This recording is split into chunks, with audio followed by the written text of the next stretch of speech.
early 1990s, one of my students in the class said, "Have you ever used hypnosis to help somebody heal from blindness?" And I said, "No, why do you ask?" She said, "Well, I've been blind in my left eye since I was a toddler." She said, "My grandfather was bouncing me on his knee, and my eyeball hit his knee." And she said, "I haven't been able to see anything but black or white, light or dark, can't even see shapes or colors out of my left eye." And she said, "I've been to doctors over the years. They say the damage has long since healed physically, but for some reason or another, the messages are not going through my optic nerve to my brain." And she said, "Modern medicine says there's nothing they can do to restore my eyesight." And how old was she at this time? When 40. Okay. And I said, "I have to tell you, I've never gone there before." She said, "Well, since I'm a hypnotherapy student, are you willing to experiment?" Why not? And I said, "Well, I'm certainly willing to go there if you wish."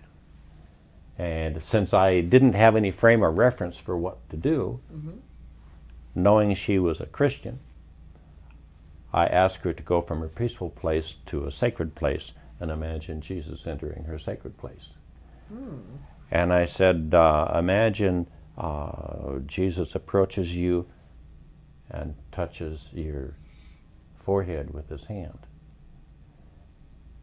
And imagine what it would be like to see with both eyes. And while you remain in deep hypnosis, I want you to cover your left eye with your hand and open your eyes, and with your right eye, which was a good eye, tell me how many fingers I'm holding up. 2. 4.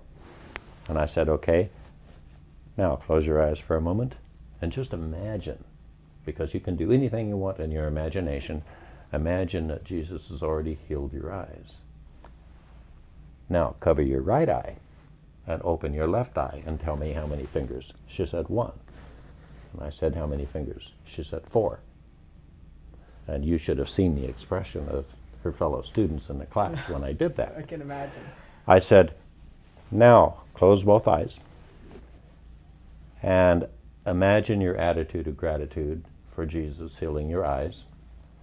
And I said, "In a moment, I'm going to bring you back to conscious awareness, and it's important that you have total recall of everything you experienced in your imagination in this session."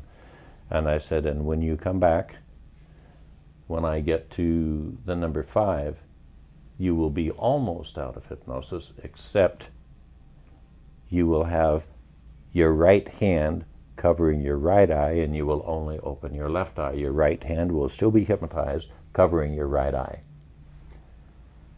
And when I get to 5, tell me what you see." So when I got to 5, I had written with a red marker, "Hi," with an exclamation mark on an 8.5 by 11 paper. So on 5, she opens her eye, says, "Hi." Wow, that's definitely a miracle. She was so moved emotionally, she immediately excused herself, left the classroom, and went home early. The next week, when she came to class, she said, "Excuse me for leaving early last night, but if I hadn't have left when I did, I probably would have had too many tears to drive home." She said, "I drove home and told my husband what happened," and she said we held each other and cried for an hour. That's amazing. And she said, "To me, it's like a miracle." And she said, "It's amazing that hypnosis can do that." And I looked her straight in the eyes, and I said, "Your faith made you whole."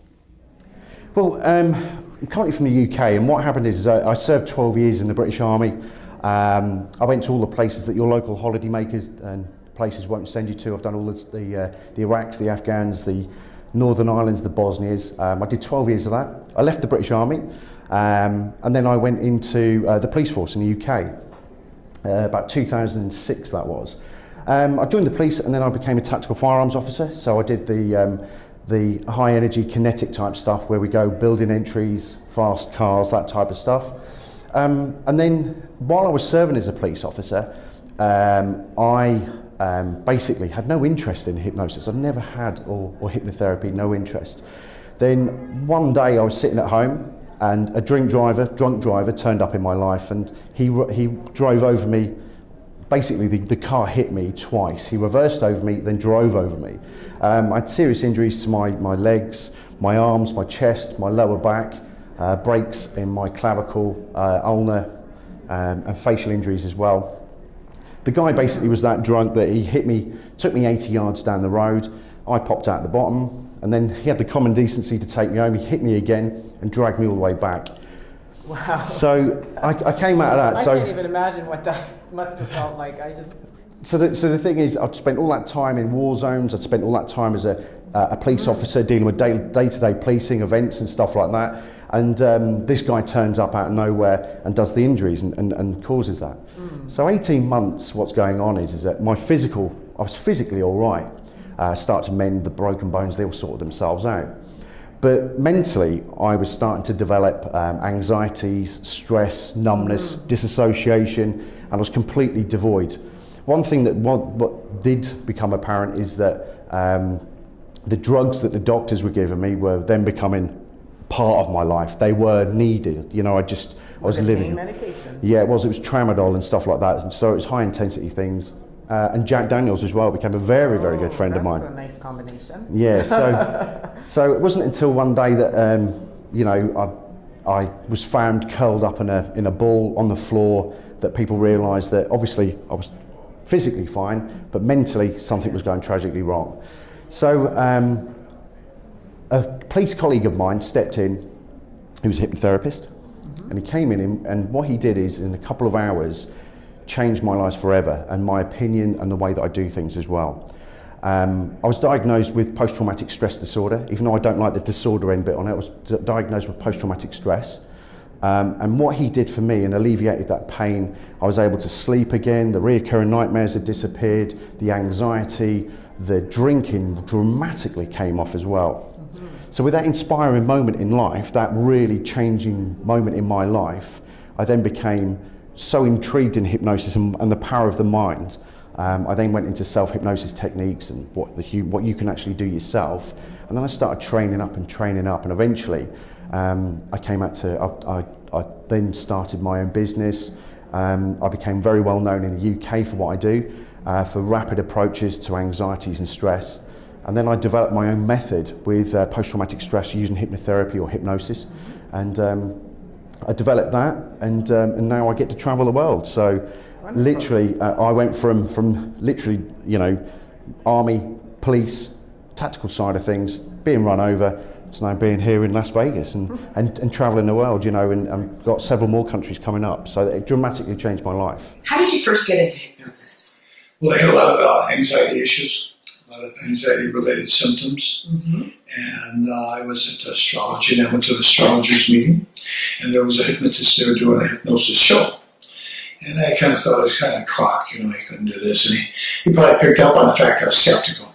And he invited me to his class as a guest, and I was hypnotized. And for the next 3 days, I kept feeling like something was wrong, because nothing was wrong. Oh, that's interesting. But I had a lot of nervous reactions in my system, my hands would shake, and I would have headaches, have stomach aches, and now the next 3 days I had no symptoms. And you had some health issues as well. I had a lot of health issues. I had severe bleeding ulcers, I had chronic headaches. My body was in pretty bad shape for 26, 27 years old. And I remember my physician saying, if you don't learn to relax by the time you're 30, you'll be dead. What a horrible thing to hear when you're in your 20s. Yeah, that scared me a little bit. So I became obsessed with hypnosis. I became obsessed with it. I became obsessed because it was the only thing that had worked. I was on around 7 or 8 medications a day at the time.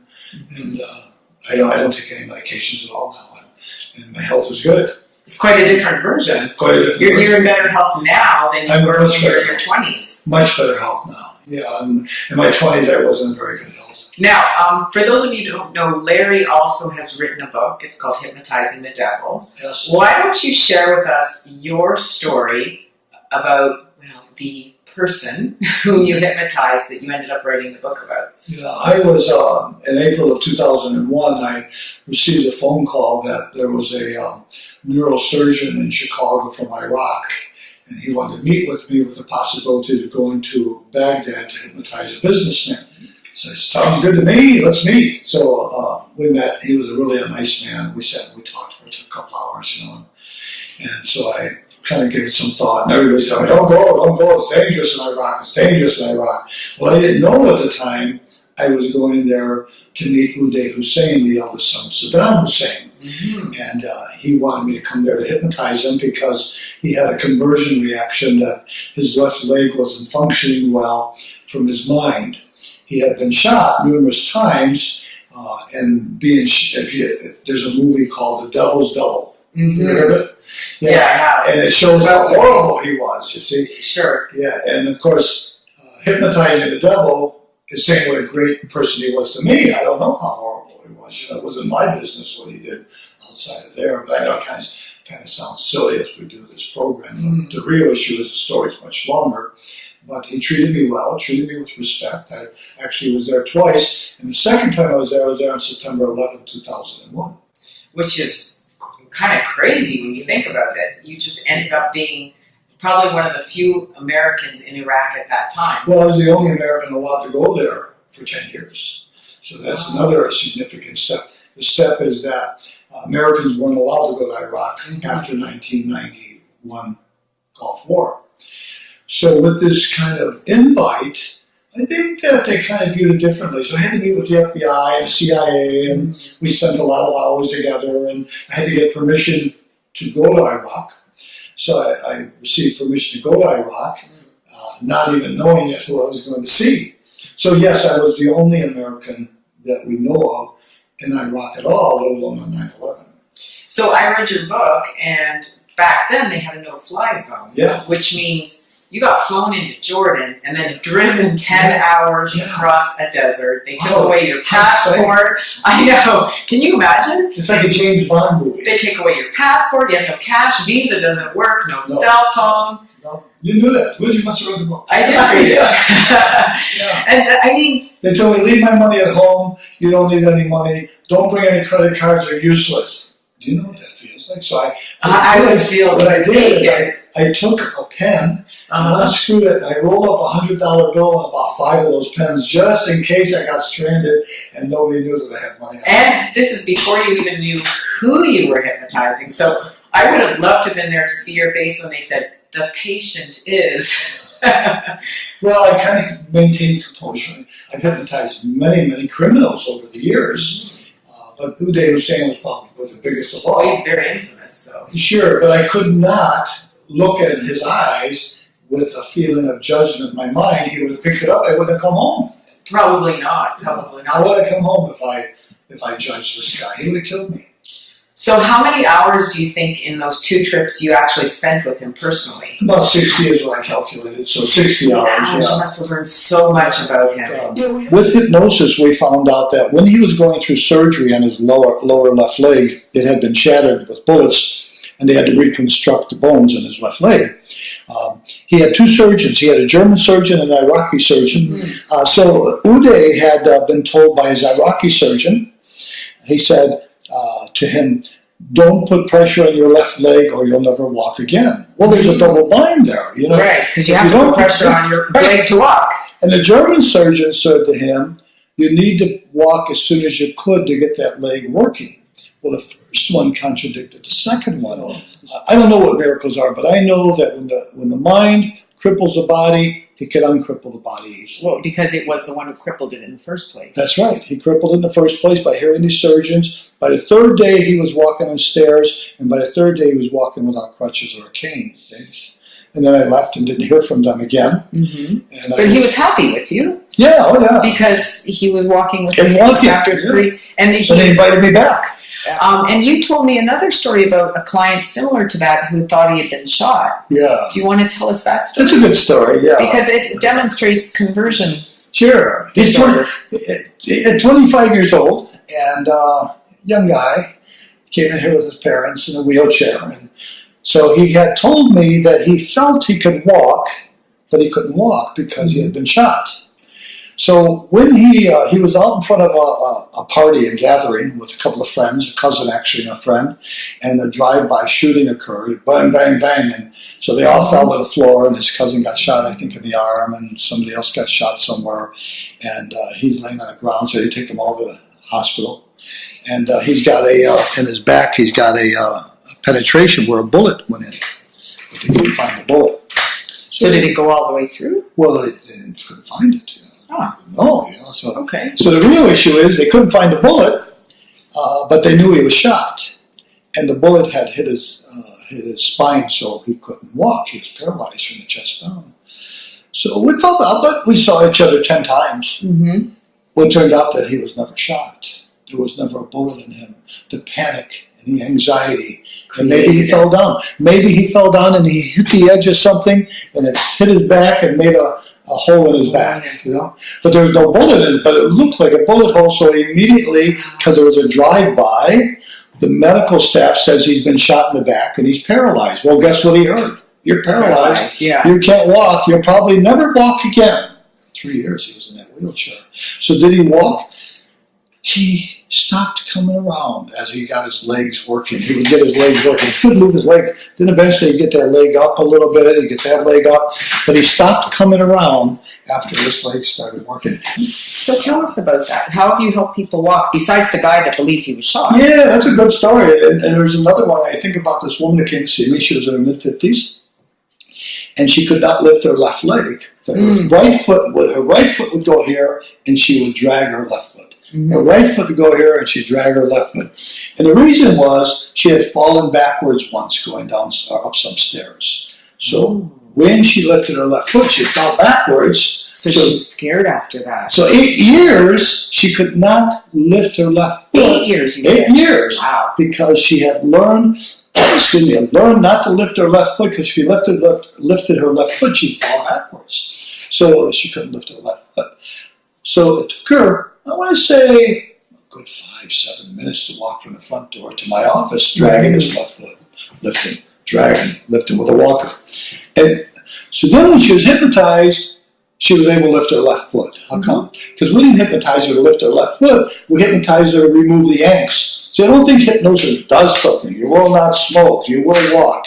I think it takes stuff out that somehow has been put in. So, And you've also done some work with speaking of criminals as well. I believe you related a story once about a man who had shot one person, but didn't remember it at all. he had 32 witnesses. Famous case in Chicago, yeah.